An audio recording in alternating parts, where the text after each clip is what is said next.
Hermanos, el día de hoy vamos a continuar con nuestro estudio del cuarto mandamiento, el mandamiento que atañe a guardar el día de reposo. Y ustedes recordarán que hace algunas 2 semanas atrás hablamos acerca, creo que fueron 3 semanas, hablamos acerca de las 7 festividades que Dios instituyó en el libro de Levítico. Aprendimos que esas 7 fiestas hebreas fueron decretadas por Dios y fueron adicionales al día de reposo frecuente. Es decir, no había nada más un día de reposo durante la semana, sino que podían haber más de un día de reposo, porque en el calendario anual de tipo lunar que Dios entregó a su pueblo, Dios dispuso que hubiera otras 7 festividades que, sumadas a la frecuente del día de reposo, sumaban 8.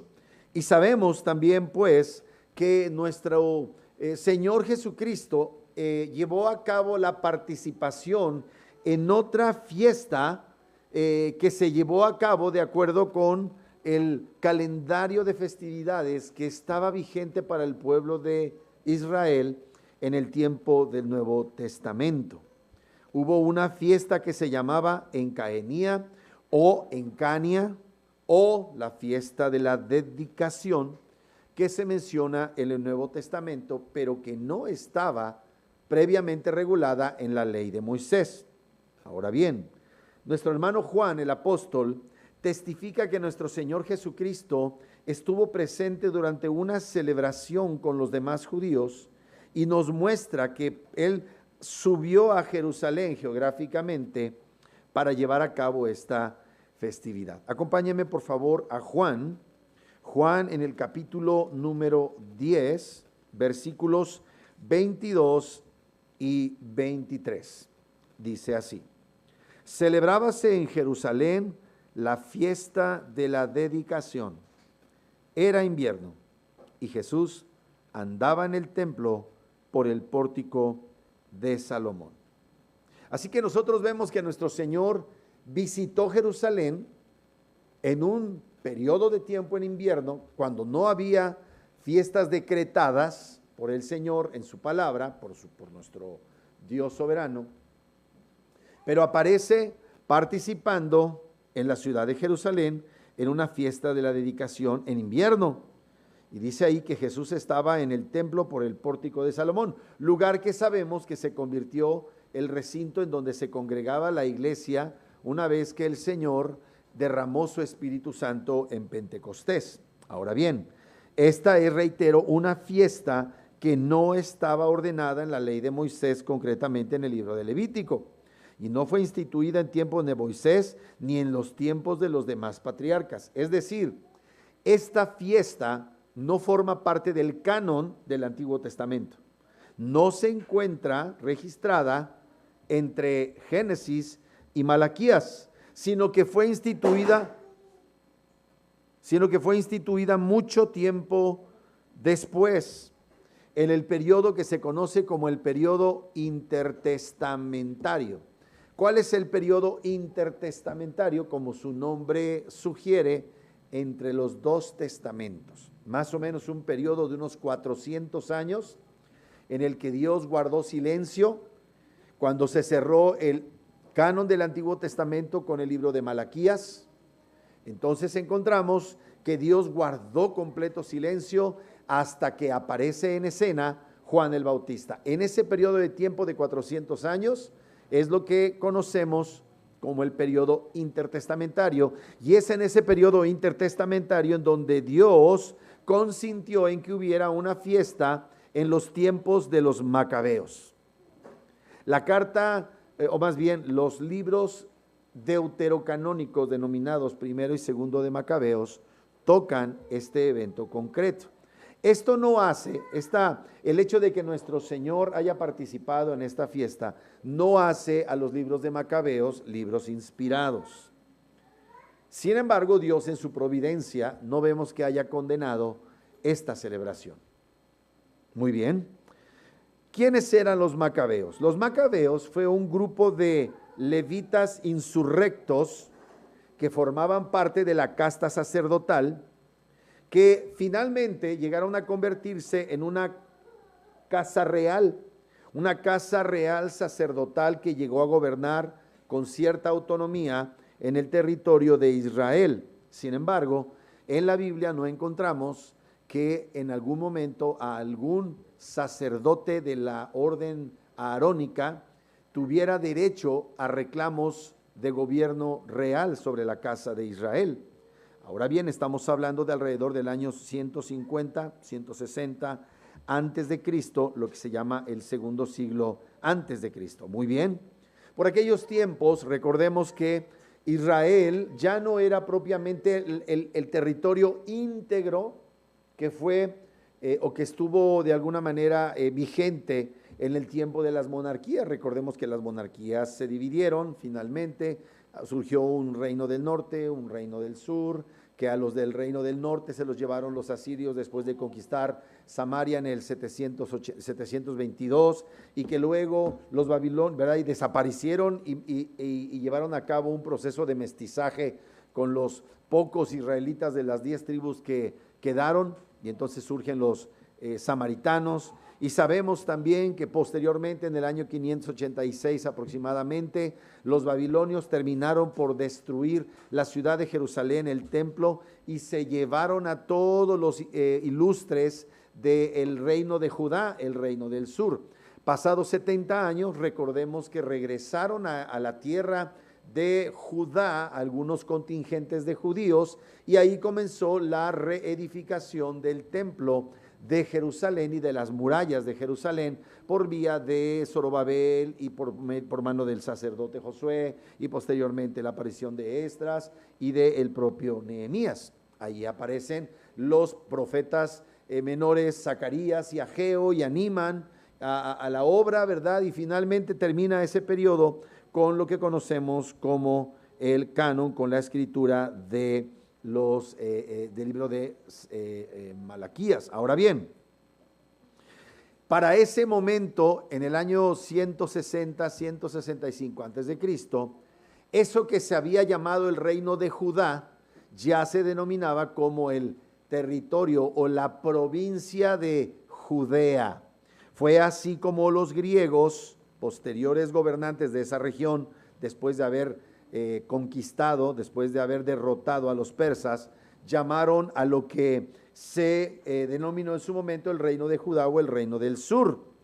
Entonces, con Alejandro Magno, que llega alrededor del año 331 a este lugar, con una famosa batalla que se llamó la batalla de Gaugamela, ese comienza el dominio griego, y los griegos llamaban a ese territorio Judea, igual que los persas y los babilonios.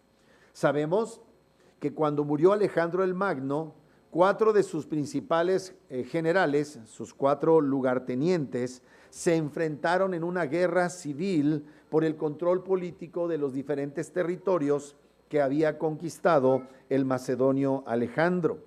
Una porción finalmente del territorio, precisamente que correspondía al reino de Judea y al reino de Siria y parte de Babilonia, quedó bajo el dominio de uno de esos generales de nombre Seleuco.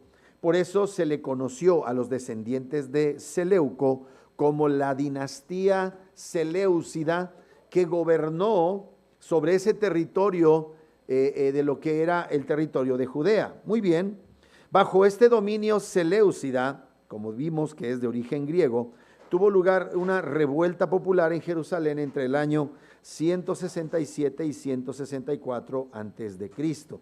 Estamos hablando de alrededor de 2 años y medio a 3.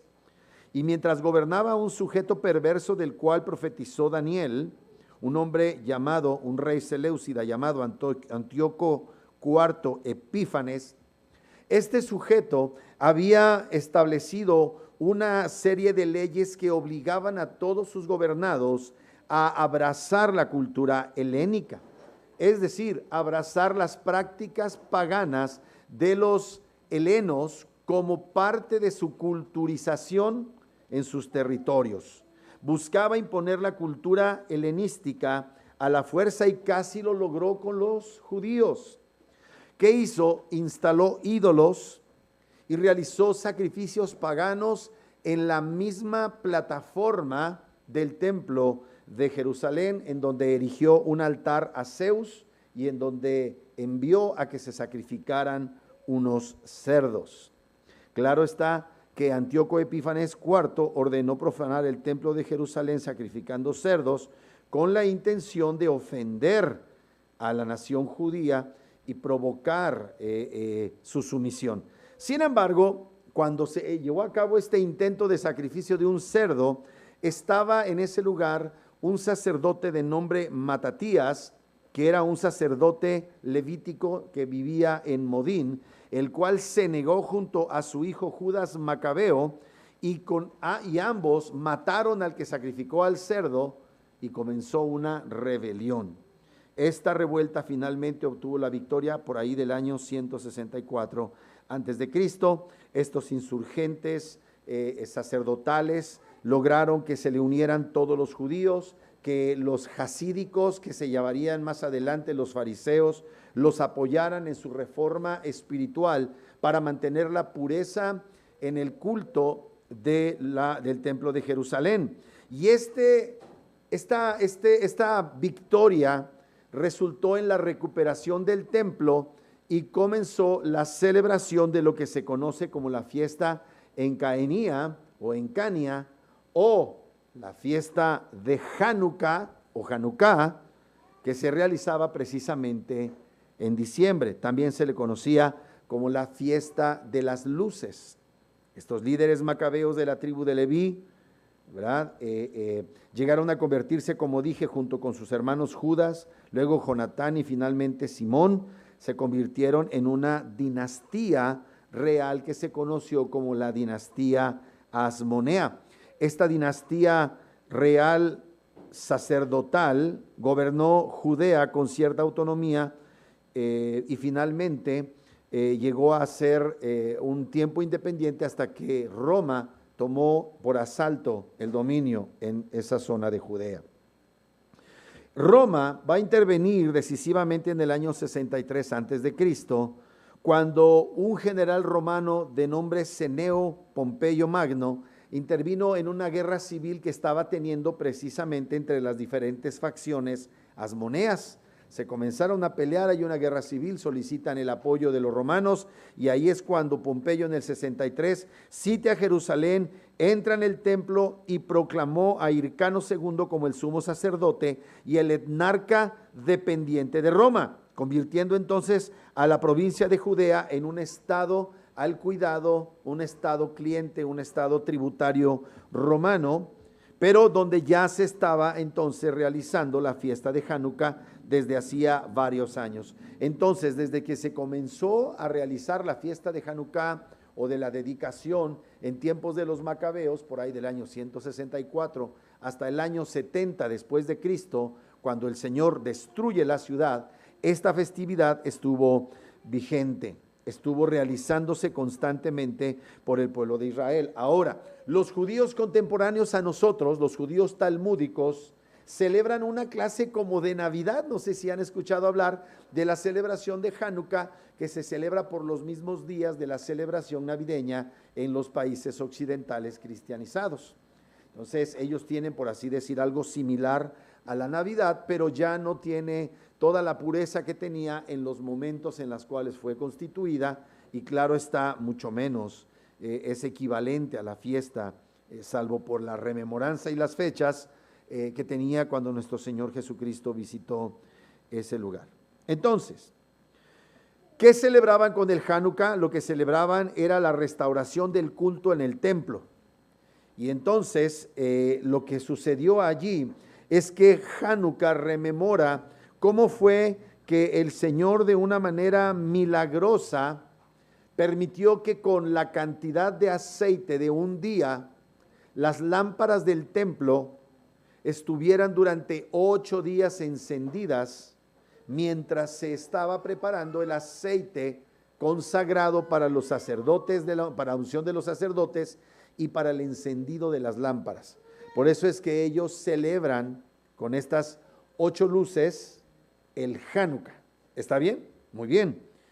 ¿Por qué Dios entonces, no habiendo ordenado esta fiesta, permite, o más que permitir, dispuso que nuestro Señor Jesucristo estuviera presente. Entonces vamos a tratar de establecer eso en esta tarde. Recuerden que esta no es una fiesta instituida por el libro de Levítico, sino fue instituida en el periodo intertestamentario. Número 1, Dios concedió esta fiesta para mostrar su fiel cuidado al remanente escogido por gracia. ¿Quiénes fueron los que se unieron a la revuelta macabea? Muchos de ellos fueron el remanente escogido por gracia. Amados, cuando pensamos en esto, recordemos en qué momento el Señor da esta idea. Número 1, sabemos por todo el Antiguo Testamento que no todo el que era descendiente de Abraham era hijo de Dios desde el punto de vista de la fe. No todo el que había nacido de Abraham era israelita, porque para llamarse israelita en el sentido puro, ¿qué se requería? Haber nacido de nuevo, tener el don de la fe y tener la fe de su padre Abraham. Y no todos los israelitas tuvieron la fe del padre Abraham. Si nosotros observamos la historia de Israel, vemos que estaba ese pueblo combinado. Era la iglesia visible del Antiguo Testamento, y ahí vemos que había creyentes verdaderos como creyentes falsos. Y sabemos que hombres como Moisés, como David, como Salomón, como muchos otros hombres, los propios profetas, eran creyentes. Elías, en un momento de terrible oscuridad espiritual en el reino del norte, huye de Jezabel, llega al monte Horeb en Sinaí y se queja con el Señor y le dice: han matado a todos los profetas y solo quedo yo. Y el Señor le dice estas palabras: no, mi querido Elías, yo he preservado a 7,000 varones que no han doblado su rodilla ante Baal. Esos eran el remanente escogido por gracia en el reino del norte, en donde había una tremenda apostasía. Y lo mismo sucedía en el reino del sur con Judá. Y lo mismo sucedió allá en el exilio, porque sabemos que allí estuvo Ezequiel, Daniel, Ananías, Azarías y Misael, Sadrach, Mesach y Abednego, que eran verdaderos creyentes. Y también estuvo Mardoqueo, y también estuvo Esther. Y hubo muchos verdaderos creyentes genuinos que eran parte en su momento del remanente escogido por gracia. Siempre ha habido y siempre habrá, aún en los momentos más oscuros de la historia de la iglesia, siempre habrá un remanente escogido por gracia al que nuestro Dios sostenga. Esa es la promesa de Dios. Y el Señor lo refrenda en el capítulo 16 del libro de Mateo, cuando dice que ante la confesión, ante la revelación del Padre a Pedro, Pedro confiesa: tú eres el Cristo, el Hijo del Dios viviente. Y nuestro Señor dice: y tú eres Pedro, y sobre esta roca yo edificaré mi iglesia, y las puertas del Hades no prevalecerán contra ella. Ese es un refrendo de la promesa de fidelidad de Dios al remanente escogido por gracia, que Él siempre guardará de cada generación, de cada tribu, de cada lengua y de cada nación, que permanecerán siendo fieles a nuestro Dios. Por eso en Caenia, pues, o dedicación, o fiesta de las luces, Dios la consintió para dejarnos muestra a ti y a mí de que Dios siempre preserva, guarda, cuida, sostiene, protege a su precioso, valioso remanente escogido por gracia. Y eso es lo que Dios nos quiere mostrar aquí. Dios mostró su gracia a los fieles de Israel en ese tiempo de tremenda oscuridad. A ellos Dios les concedió la alegría de recuperar el culto en el templo, aunque no fue de manera perfecta, porque ahí estaban ya, ¿verdad?, los macabeos, que acabaron convirtiéndose en priistas, ¿verdad? En políticos, acabaron tomando un rol que no les correspondía, pero Dios les regaló momentáneamente cierta independencia y control sobre Jerusalén, llevándose a cabo la purificación y la rededicación del templo, reanudándose así los sacrificios conforme a la ley judía. Es en ese tiempo, amados, en el tiempo de Macabeos, en donde surge un grupo llamado los jasídicos, los puros, que fueron el antecedente de los fariseos del tiempo de Jesús. fueron gente a la que Dios levantó para preservar la pureza de la palabra de Dios y del culto.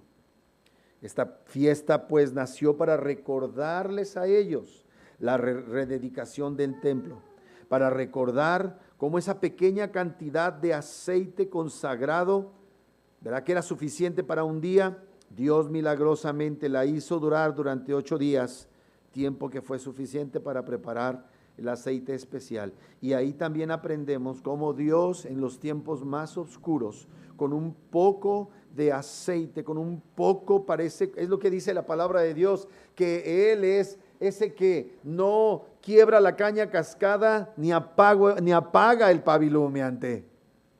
Es precisamente la misma idea aquí expresada en esta fiesta de la dedicación. Entonces, esta fiesta permaneció en la memoria y fue una fiesta solemne para los judíos que incluso hasta el día de hoy, toda chorreada, pero la llevan a cabo los judíos talmúdicos. Hay que decirlo, es una tristeza, pero para este momento esta fiesta ya no es más que superstición judía. Y todavía la celebran el 25 de diciembre de cada año.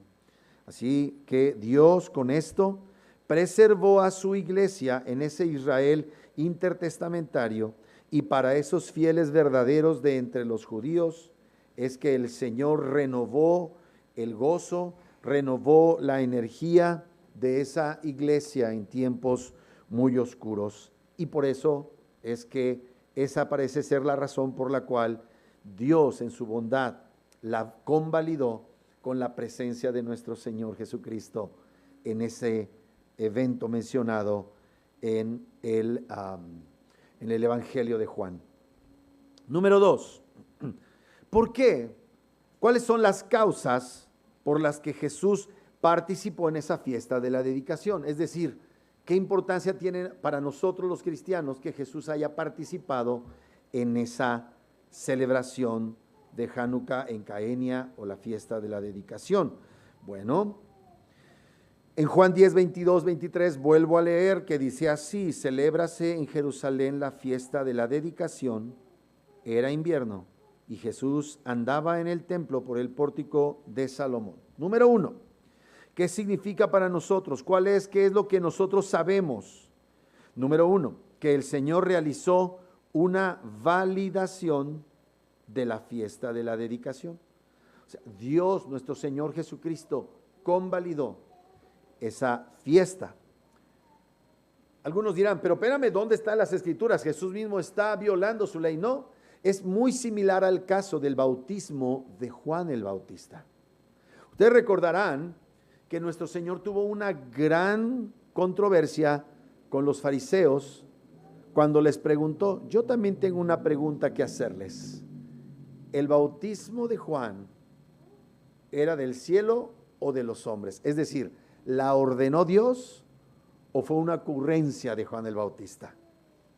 Y entonces los puso en una situación durísima, porque recordemos que nuestro Señor se dejó bautizar por Juan el Bautista. Y cuando Juan el Bautista estaba por bautizar a nuestro Señor, dice que le dijo: espérame, Señor, yo necesito ser bautizado por ti, y tú vienes a mí para bautizarte. ¿Y qué le dijo el Señor? Tranquilo, mi chavo, es necesario cumplir toda justicia. ¿Qué está haciendo nuestro Señor?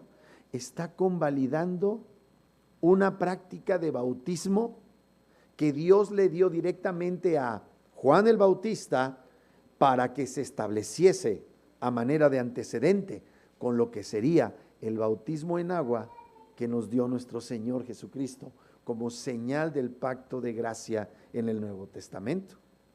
¿Me explico?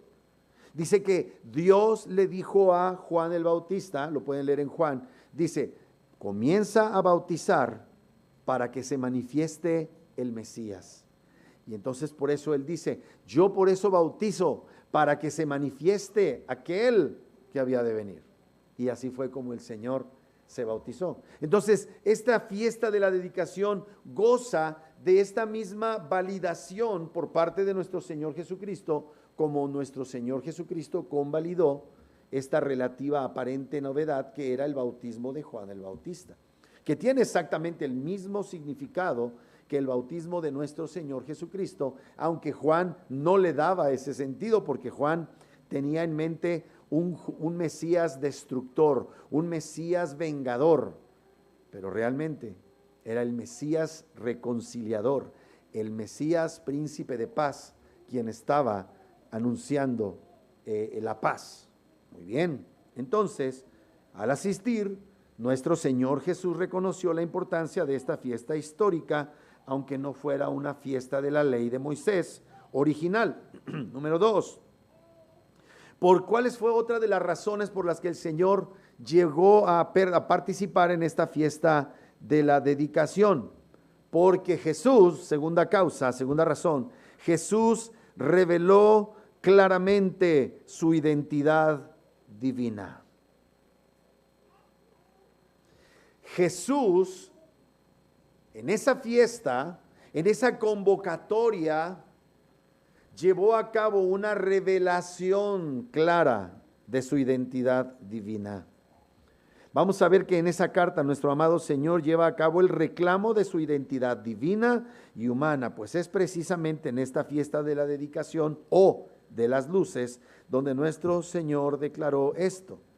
Juan 10, versículo 30. Yo y el Padre uno somos. Esa declaración fue interpretada correctamente por los judíos. ¿Qué es lo que entendieron los judíos? Que Jesús está diciendo, yo soy Dios como Dios el Padre. ¿Cómo sabemos que eso fue lo que interpretaron? Miren la reacción en el versículo 31 de Juan 10. Juan 10, 31. Entonces los judíos volvieron a tomar piedras para apedrearle. Y Jesús les dice, ¿por qué me quieren matar? Porque tú, siendo hombre, te haces Dios. ¿Por cuál buena obra me van a matar? No te matamos por buena obra, sino porque has blasfemado, has declarado que eres hijo de Dios. Una de las típicas estupideces que hay entre los ignorantes ateos en contra de las Escrituras es precisamente la idea de que Jesús nunca declaró que Él era Dios. Ahí está, que Jesús declaró que Él era Dios. Jesús declaró, el Padre y yo uno somos. Y los judíos entendieron que Jesús está diciendo, yo soy Dios. ¿Me estoy explicando? Así es que no seamos incautos, aprendamos estos argumentos. Entonces, ¿qué está haciendo Jesús? Está reclamando que Él, siendo Dios, tiene derecho a la gloria y a la honra. Jesús se presentó entonces bajo esta idea al revelar su identidad. Jesús mismo está confirmando lo que Él ya había dicho previamente, que Jesús es el verdadero templo. Jesús, el templo, está en el templo hecho por manos de hombres, en el templo de Salomón, como veíamos, pero Él mismo era templo. Y acuérdense lo que decía en Juan capítulo 2, versículos 18 al 21. Al principio del Evangelio de Juan, encontramos a nuestro Señor haciendo esta declaración. Antes de leer el texto, les recuerdo por qué se celebraba la fiesta de la dedicación, porque habían recuperado el culto verdadero en el templo. Pero Jesús se aparece ahí para decir, yo soy el templo. Yo soy aquel a quien deben adorar y soy el medio por el cual ustedes deben adorar. Juan 2:18. Y los judíos respondieron y le dijeron, ¿qué señal nos muestras? Ya que haces esto, ¿qué hizo? ¿Se acuerdan lo que hizo el Señor en ese capítulo 2 de Juan? Dice que vio que el atrio de los gentiles estaba lleno de mesas de cambistas y de ganado y de una serie de negocios. Y el Señor, lleno de ira, volcó las mesas de los cambistas y echó fuera el ganado. Y les dijo, ustedes han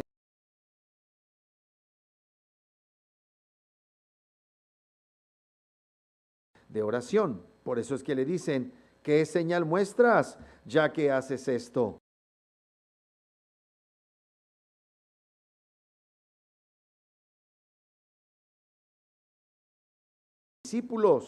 los judíos, en 46 años fue edificado este templo y tú en 3 días lo levantarás.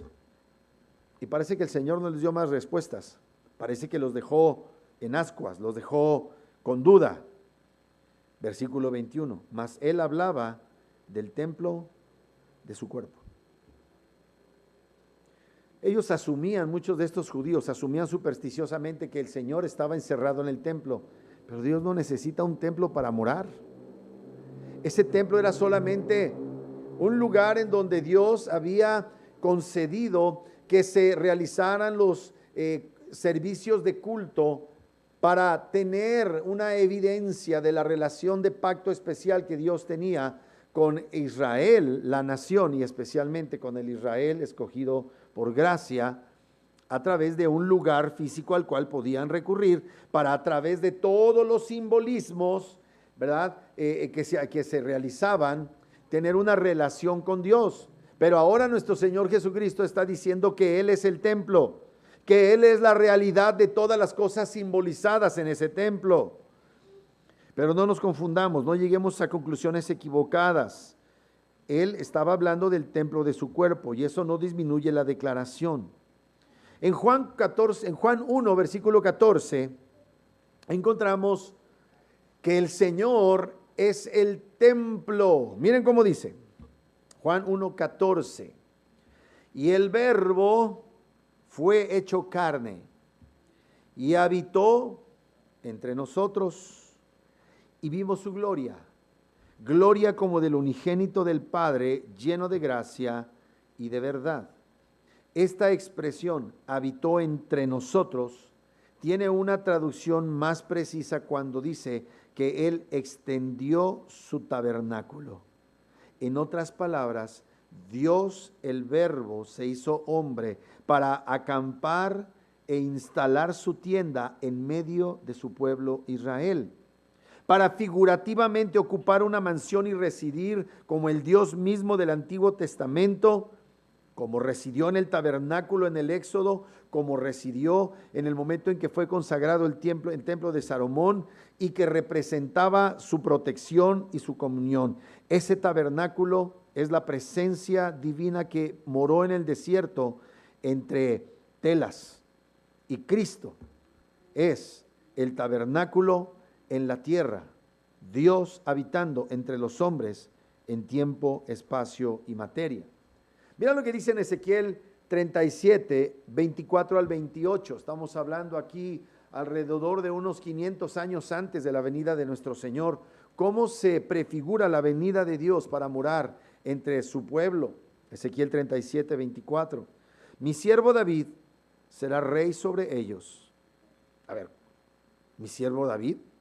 David tiene aproximadamente unos 500 años que se murió. ¿A qué David se refiere? Al descendiente de nuestro amado hermano David, nuestro Señor Jesucristo. Mi siervo David será rey sobre ellos, y todos ellos tendrán un solo pastor, y andarán en mis preceptos, y mis estatutos guardarán, y los pondrán por obra. Habitarán en la tierra que di a mi siervo Jacob, en la cual habitaron vuestros padres, en ella habitarán ellos, sus hijos y los hijos de sus hijos para siempre, y mi siervo David será príncipe de ellos para siempre. Y haré con ellos pacto de paz, pacto perpetuo será con ellos, y los estableceré y los multiplicaré, y pondré mi santuario, entre ellos para siempre.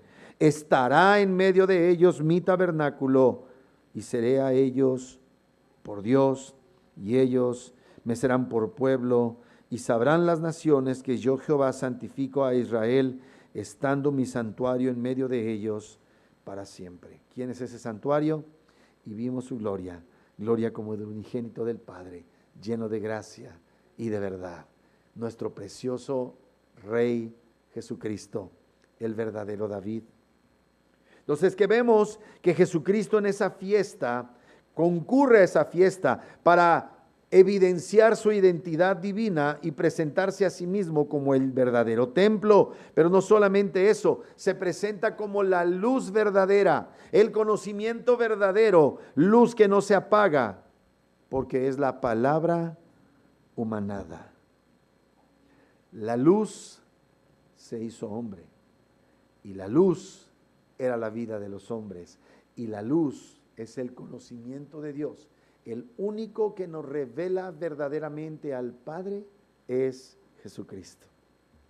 Por eso la palabra se humanó.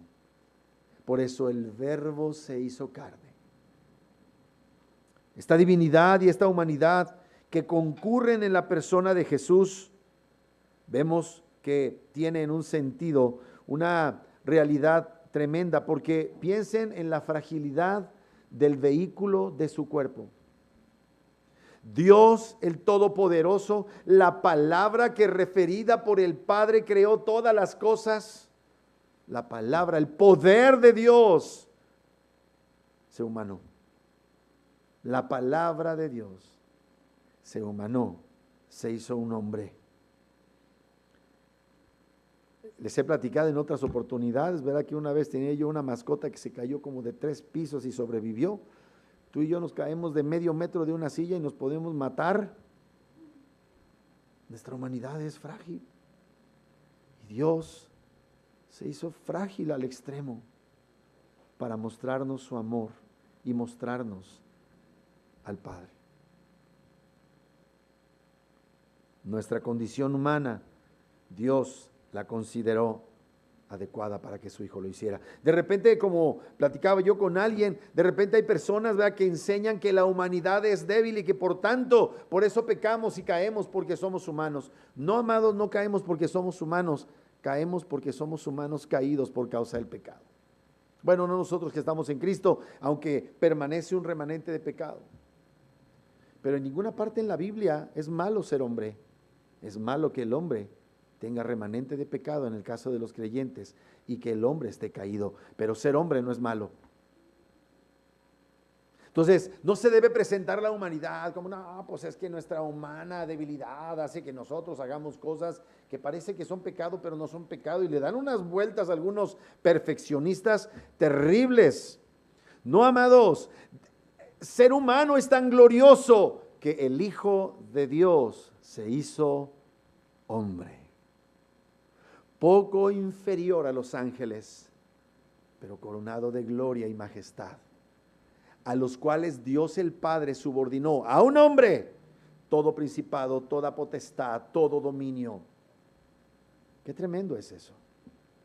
Entonces, amados hermanos, cuando resucitemos en gloria, será para que vivamos una humanidad gloriosa que jamás hemos imaginado. Jesús nos vino a enseñar lo que es la verdadera humanidad, una humanidad hermosa, una humanidad preciosa como Él. Así es que, amados hermanos, démosle gracias a Dios que no nos hizo perros, ¿verdad?, sino que nos hizo humanos, y ahora en Cristo hay una promesa de que seremos lo que Dios diseñó que fuéramos en Cristo, y lo veremos en gloria en la resurrección de nuestros cuerpos. Así es que también hay esta idea, ¿verdad?, muy interesante, esta idea en el Antiguo Testamento de la zarza ardiendo. ¿Qué vemos ahí? El fuego de Dios que podría consumir un arbusto que representa la fragilidad de la naturaleza humana y que no la consume, sino que la preserva. Arden sed virens, arde y no se consume. En Cristo, dice la palabra de Dios, habita corporalmente toda la plenitud. Colosenses 2, 8 al 10. Mirad que nadie os engañe por medio de filosofías y huecas sutilezas, según las tradiciones de los hombres, conforme a los rudimentos del mundo y no según Cristo. Porque en Él habita corporalmente toda la plenitud de la deidad. Porque en Él habita toda la plenitud de la deidad. Esto es un pleonasmo, toda la plenitud de la deidad. Y vosotros estáis completos en Él, que es la cabeza de todo principado y potestad. Amados, nuestra capacidad de comprensión humana queda completamente rebasada y solo nos queda aceptar con gratitud este precioso misterio y que nos demos por satisfechos. Solamente porque hemos sido habilitados por el Espíritu podemos creerlo y hallar paz, alegría, gozo en estas preciosas revelaciones. Dios ha habitado humanidad y Dios ha habitado entre los humanos. El Verbo eterno, la manifestación de toda la plenitud de la deidad, el Rey de la gloria, el sumo sacerdote del tabernáculo celestial, vino al reino de las criaturas finitas, se hizo carne y habitó entre nosotros. Así es que ese tabernáculo, recordemos, no era solamente el lugar de la morada de Dios, sino el lugar de la revelación de Dios. Dios, segunda persona de la Trinidad, se hizo hombre para revelarnos a Dios mismo. Regresemos a Juan 1:14, y el Verbo fue hecho carne. El Verbo extendió su tienda en forma de carne y habitó entre nosotros. Y vimos, contemplamos, analizamos su gloria, y esa gloria era como la gloria del unigénito del Padre, lleno de gracia y de verdad. Esta expresión vimos se refiere a contemplar meticulosamente. En esta tienda del tabernáculo, ¿verdad? En el tiempo del Éxodo, en el propiciatorio resplandecía la gloria de Dios. Ahí se llevaba a cabo la manifestación visible de la realeza de Dios. Y Juan nos está diciendo que esa revelación se hizo hombre. Jesucristo es aquel que participa de la naturaleza de Dios y quien lo representó y es el agente de su revelación. Jesús revela su gloria por medio de sus milagros, pero sobre todo por medio de su santa palabra. Y sin embargo, esa singularidad de la revelación de la gloria en Cristo Jesús no depende de las obras que hizo, porque aunque no hubiera hecho obras, Él, siendo Dios, manifiesta la gloria de Dios. El Verbo que habitó entre nosotros estaba lleno de gracia y de verdad. En Él se revela la gloria de la manera más gloriosa. ¿Qué importancia tiene para ti y para mí entonces esta fiesta como cristianos? Obviamente no la vamos a celebrar. ¿Por qué? Porque ya se cumplió todo, incluso lo que en Cania o la fiesta de la dedicación contenía simbólicamente de la revelación de Jesucristo. Cuando Él viene, esa fiesta ya no es necesario que la celebremos. Sin embargo, sí nos aporta conceptos teológicos importantes. Nos dice que Jesús es la luz del mundo. Está conectando la enseñanza de Jesús sobre la luz como el conocimiento de Dios, la luz como aquello que da vida a los hombres, que vence sobre las tinieblas. Y eso es muy interesante porque en el Evangelio de Juan es toda la idea. El tema central del Evangelio de Juan es la luz vence las tinieblas. ¿Qué más nos enseña a ti y a mí esta fiesta de la dedicación? La preservación soberana de Dios sobre su remanente escogido por gracia. Amados, los cristianos perseveramos, avanzamos, caminamos, luchamos, nos caemos y nos levantamos porque Dios nos preserva. Así lo hizo nuestro Dios con la iglesia intertestamentaria en el periodo de los Macabeos. Sostuvo a esa iglesia remanente escogido. Entonces, ¿qué es lo que celebramos? ¿Qué podemos celebrar? Celebramos la fidelidad de Dios para con su pueblo. Celebramos que Dios mantiene firme la adoración verdadera y que hace, amados hermanos, una distinción de su verdadero culto con la asimilación pagana, de manera tal que así podamos adorar a nuestro Dios verdadero. Entonces, ¿qué más nos enseña como cristianos? Nos enseña que nuestro Señor Jesús y su Santo Espíritu es el templo espiritual. Los cristianos, en un sentido, todos los días, por la habitación del Espíritu Santo, por la santa palabra que nos ha sido dada, que es nuestra luz, todos los días celebramos la dedicación, ya no de un edificio en piedra, sino de la relación de amor que sostenemos con Dios el Padre, y con Dios el Hijo, y con Dios el Espíritu Santo. Y por último, este es un punto adicional. Si Dios permitió una celebración que no estaba ordenada en las Escrituras, ¿significa que es lícito que la iglesia se invente celebraciones? Si Dios permitió una celebración no ordenada en las Escrituras, ¿significa que es lícito que la iglesia instituya nuevas fiestas, sobre todo fiestas obligatorias? La primera pregunta que tendríamos que hacernos es, ¿fue lícito que se instituyera esta fiesta y que se creara tal mandato? Recordemos, amados, que la ley de Dios no la menciona y que al contrario, prohíbe añadir nada a la palabra de Dios. Deuteronomio 4:1. Ahora pues, oh Israel, oye los estatutos y decretos que yo os enseño para que los ejecutáis y viváis y entréis y poseáis la tierra que Jehová, el Dios de vuestros padres, os da.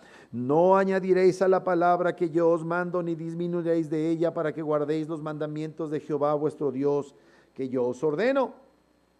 Muy bien. En el capítulo 13 de Deuteronomio se nos habla de cuán peligroso es que alguien haga una predicción, que ésta se cumpla, pero que eso nos vaya a desviar de la verdadera adoración.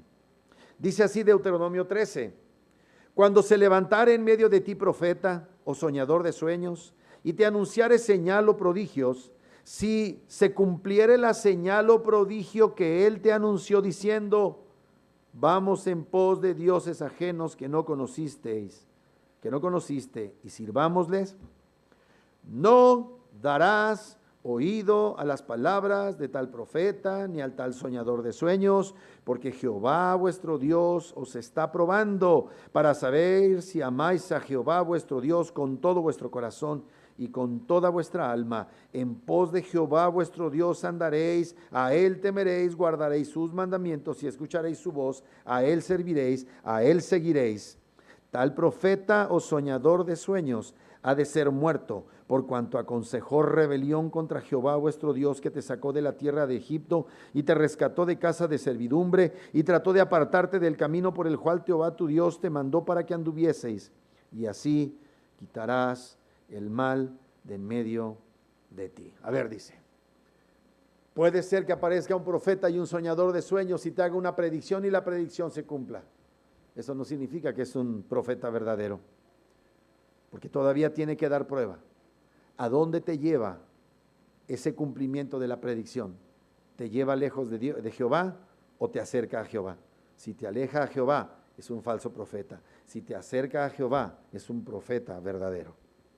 Entonces, cuando nosotros nos vemos en esta idea de estos autores, a estos que se les ocurrió la fiesta de la dedicación, vemos que fueron providencialmente guiados para considerar, atender la necesidad de la iglesia de Cristo en ese periodo de la historia. Vemos que era un pueblo que estaba aquejado por tribulaciones y por penurias, y que Dios la animó a esa iglesia en ese tiempo. Vemos que los apóstoles, amados, nunca corrigieron y nunca, como dijéramos, anatemizaron esta fiesta. Porque el pueblo verdadero jamás abusó de esa fiesta practicándola de manera supersticiosa. Al contrario, los escogidos de Dios hallaron en eso una oportunidad para honrar a Dios y para recordarlo como aquello que les mostraba la fidelidad de Dios, su gracia y el anticipo de la venida de su Hijo, nuestro Señor Jesucristo. Entonces, no leemos ni en el Señor Jesucristo, ni en los evangelistas, Mateo, Marcos, Lucas, Juan, ni en las cartas apostólicas que fueran reprendidos los judíos por hacer esta fiesta, sino por el contrario, entendieron que se adaptaron a la iglesia de Israel de aquellos tiempos. Con todo, en resumen, para responder, no debemos añadir fiestas religiosas. Nuestro Señor nos ha dado fiestas gloriosas cada día de reposo, que es nuestro día del Señor. Ya tenemos ese precioso precepto que siempre nos dio. Antes de la caída, el día de reposo. Y ahora en Cristo, como resultado de nuestra redención de la caída, ya no se celebra el séptimo día, sino ahora lo celebramos el primer día de la semana. No necesitamos más festividades. No juzgamos duramente a los hermanos presbiterianos que tienen un calendario de Adviento. Respetamos y entendemos y no nos metemos ni vamos a anatemizar, pero nosotros tenemos la convicción de que tenemos suficiente festividad, suficiente celebración solemne, decente y en orden cada día de reposo. En conclusión, esta fiesta tiene para nosotros ciertamente un significado práctico. ¿Por qué? Porque debemos estar dispuestos a defender la libertad religiosa que Dios nos ha concedido. Lo voy a volver a decir. Debemos estar dispuestos a defender la libertad religiosa que Dios nos ha concedido. ¿Qué quería hacer Antíoco Epífanes? Cancelar el culto verdadero. ¿Qué debemos hacer los cristianos si el Estado nos quiere cancelar el culto verdadero? A veces tendremos que estar dispuestos a defender ese glorioso derecho que Dios nos ha dado, porque no nos los da la Constitución. Tenemos un precepto superior a la Constitución, que es la Santa Palabra. ¿Tiene que ver con la política? Ya lo creo. Ya lo creo.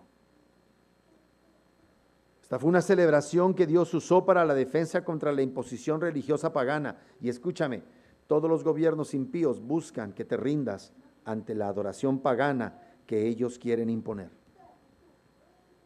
Dios nos dé sabiduría. Debemos preservar nuestra herencia para nuestros hijos. Número 2, debemos mantener la continuidad del culto verdadero al Dios verdadero. Debemos ser celosos.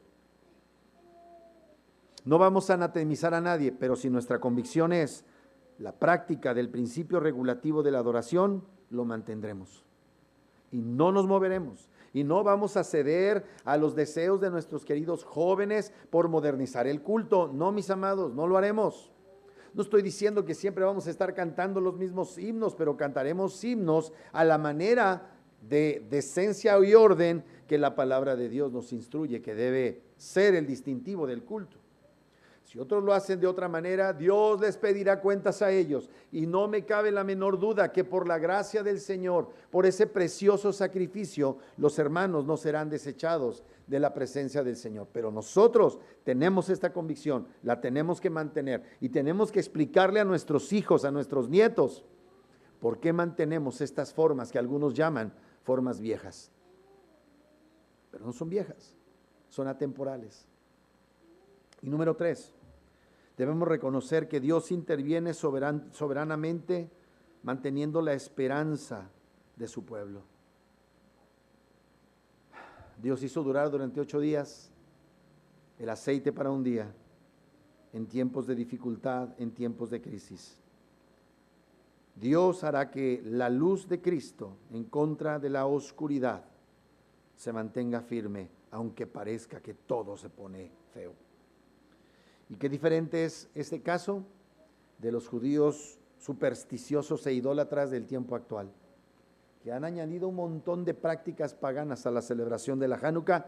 Y le damos gracias a Dios que ya no tenemos nosotros que andar buscando más fiestas simbólicas, porque la realidad ya la disfrutamos. Cristo entre nosotros, la esperanza de gloria. Vamos a darle gracias a Dios. Nuestro buen Dios y Padre Celestial, te agradecemos mucho la bendición de poder estar en esta tarde conociendo y entendiendo estas gloriosas verdades. Sea tu nombre exaltado y glorificado. Yo te pido que mis queridos hermanos hayan sido bendecidos, edificados, animados al amor y a las buenas obras, al entender por qué estuviste en esa fiesta. Señor, gracias, mi Dios, que me has concedido la bendición de estudiarlo, aprenderlo. Seguramente hay muchas cosas más que debo yo aprender, pero que mis queridos hermanos juntamente conmigo podamos hallar en tu bendita palabra siempre motivos de alegría, gozo y paz permanente.